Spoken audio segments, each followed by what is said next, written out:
Good evening, नमस्कार। आप सबका स्वागत है बियॉन्ड द हेडलाइंस में, जहां बात होती है सुर्खियों से हटकर और खबर की तह तक जाकर। सबसे पहले आप सभी को मकर संक्रांति की हार्दिक शुभकामनाएं। उम्मीद है आप भी आगे बढ़ें और नई ऊर्जा प्राप्त करें। मेरे साथ होंगे मेरे सहयोगी पवन शर्मा। सबसे पहले हेडलाइंस पर नजर डाल लेते हैं कि आज क्या खास हेडलाइंस रही। रक्षा मंत्री राजनाथ सिंह की पाकिस्तान को चेतावनी, लॉन्चिंग पैड और ट्रेनिंग कैंप करें बंद, नहीं तो ठीक नहीं होगा।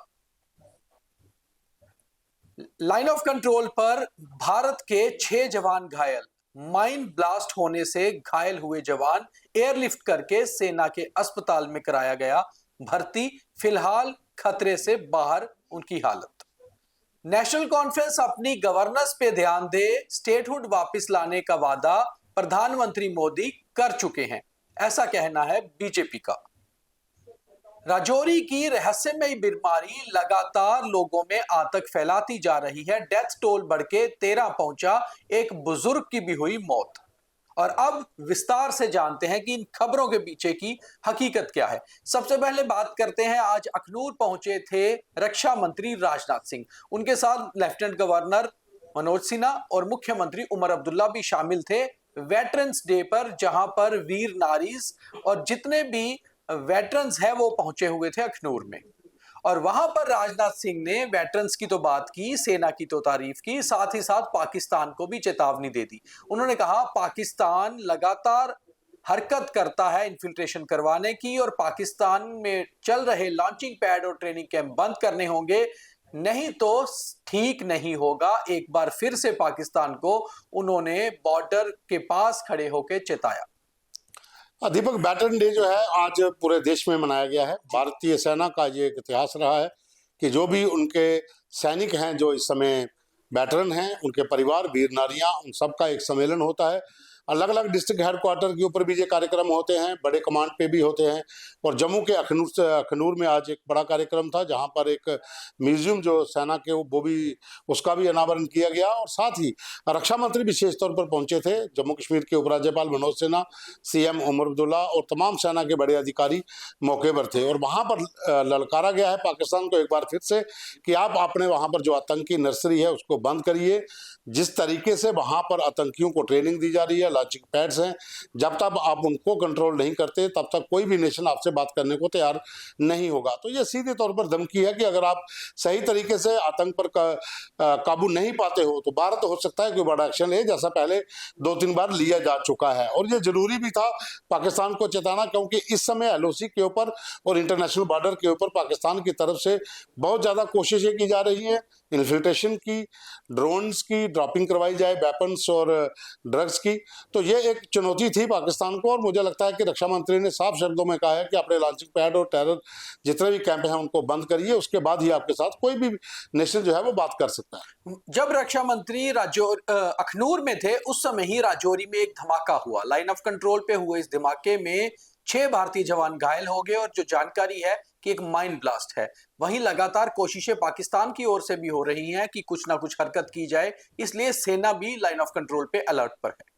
देखिए, ये नौशहरा का जंगड़ का इलाका पड़ता है, जो सेक्टर है पूरा, और वहाँ पर शेर मकड़ी करके पॉइंट हैं 2-3 जो एलओसी के साथ सटे हुए हैं। इन इलाकों में पहले भी इस तरह के विस्फोट हुए हैं, क्योंकि जितनी भी बार्स हुई हैं उसी दौरान वहाँ पर बहुत सी माइंस लगाई गई थी। तो उनका कुछ जो माइंस हैं वो अपनी लोकेशन से डिसलोकेट हो जाती हैं, जिनका पता नहीं चल पाता है। और जब पेट्रोलिंग होती है तो कई बार माइंस की चपेट में जवान आ जाते हैं। ये हादसे पहले भी बड़ी बार हुए हैं, लेकिन वहाँ पर इन्फिल्ट्रेशन की आशंका है। घना कोहरा इस इलाके में पड़ता है और लगातार वहां पर पेट्रोलिंग होती है, पॉइंट टू पॉइंट चलते हैं, पोस्ट टू पोस्ट चलते हैं, और जितनी भी बीओपी हैं उसके ऊपर लगातार नजर भी होती है। और ये हादसा उसी समय हुआ जब टीम जो थी वो पेट्रोलिंग पर थी, और उसके बाद एक ब्लास्ट होता है। वहां पर जवानों को रेस्क्यू किया गया है। अभी जो खबरें लेटेस्ट हैं कि सभी जवान जो है वो सुरक्षित हैं, उनकी हालत जो है वो खतरे से बाहर है, लेकिन इलाज अभी भी चल रहा है। और सेना भी अपने स्तर के ऊपर वहां पर देख रही है और कितनी जो डिसलोकेट माइंस हैं जिनकी चपेट में अगर कोई और आ जाता है तो वहां पर भी एक ऑपरेशन लॉन्च किया गया।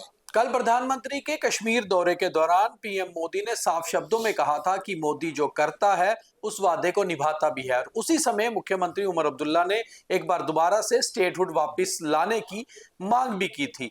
उसी को देखते हुए जम्मू कश्मीर में सियासत फिर गरमाने लगी है। ऑपोजिशन पार्टी बीजेपी ने तंज कसा है नेशनल कॉन्फ्रेंस के ऊपर और आज एक प्रेस कॉन्फ्रेंस करके उनके प्रवक्ता अरुण गुप्ता ने कहा कि नेशनल कॉन्फ्रेंस सरकार फिलहाल गुड गवर्नेंस पे ध्यान दे, स्टेटहुड वापस लाना पीएम मोदी का काम है और उन्होंने इस बारे में वादा किया भी है।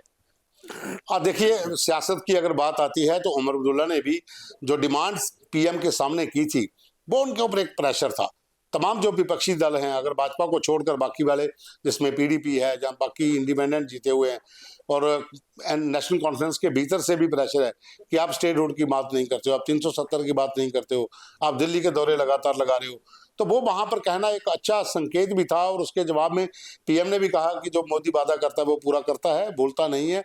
ये बात अलग है कि भारतीय जनता पार्टी अब उमर को सलाह दे रही है कि आप इसको छोड़िए, वो हमारा काम है आपको देना, आप सियासत करिए, गवर्नेंस का काम करिए, आप इन चीज़ों में मत पड़िए। लेकिन जम्मू कश्मीर के वो मुख्यमंत्री हैं, उनका अपना एक कैडर है और मैनिफेस्टो में जो चीज़ें हैं उनको तो सामने लाना है, क्योंकि उन्होंने ये भी सोचा हुआ है कि अगर हम इसी तरह से प्रेशर में आते रहे, कोई बात नहीं करेंगे, तो आने वाले समय में लोग हमें भी गुड बाय टाटा कर देंगे। राजौरी की रहस्यमयी बीमारी थमने का नाम नहीं ले रही। हर दिन कहीं ना कहीं डेथ टोल बढ़ता ही जा रहा है। राजौरी के कोटरंका इलाके की सब डिवीजन में ये सारे जो मामले हैं सामने आ रहे हैं और आज बच्चों के बाद एक बुजुर्ग की भी मौत इसी बीमारी से हो गई और उन्हीं के परिवार में पहले 3 बच्चों की मौत हो चुकी है। वहीं सकीना इत्तू जो हेल्थ मिनिस्टर है, उनका बयान आया है कि लगातार टीम्स इस पे काम कर रही हैं कि आखिर ये बीमारी है क्या। कुल मिलाकर डेथ टोल 13 पहुंच चुका है, जिसमें 2 मेल, 1 फीमेल और 10 छोटे बच्चे हैं जिनकी मौत हुई है। दीपक, अभी तक जो जानकारी है कि 13 का फिगर तो है, लेकिन एक डेथ की और अभी बात हो रही है, उसे हम कंफर्म अभी नहीं कर सकते हैं, लेकिन 13 का टोल हो चुका है। और ये बडाल गांव है कोटरंका का, जहां पर एक रहस्यमय बीमारी है। पहले तो इसको टॉक्सिक फूड बोला जा रहा था और उसका भी कोई अभी सैंपल जो लिए गए थे कोई रिजल्ट नहीं निकला है। लेकिन अब ये बीमारी क्या है इसको पता लगाने के लिए चेन्नई से भी अब टीम आएगी, पहले पुणे से भी टीम आई थी, दिल्ली से भी आई थी, पीजीआई की टीम भी थी, जम्मू कश्मीर स्वास्थ्य विभाग की टीमें भी वहां पर दौरा कर रही हैं, लेकिन कुछ पता नहीं चल पा रहा है और लोग वहां पर दहशत में हैं, क्योंकि एकाएक एक ही गांव में 2-3 परिवारों के बीच से अगर 13 डेथ्स हो जाती हैं, एक और की अगर वो पुष्टि होती है तो 14 हो जाती हैं, तो इतनी डेथ होनी है तो गांव के भीतर तो दहशत का माहौल हुआ ही होगा और सरकार को इसको गंभीरता से लेना पड़ेगा।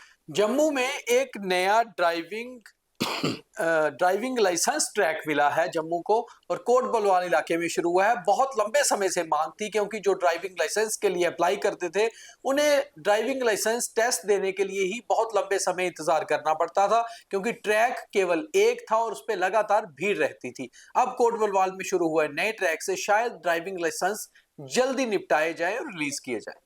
देखिए, पहले 2 जगह पर होती थी, पहले तो नगरोटा में भी शुरू किया था, खानपुर में, और उसके बाद जो ट्रांसपोर्ट कमिश्नर का ऑफिस है जहां आरटीओ बैठते हैं उसके बगल में ही नरवाल में भी था।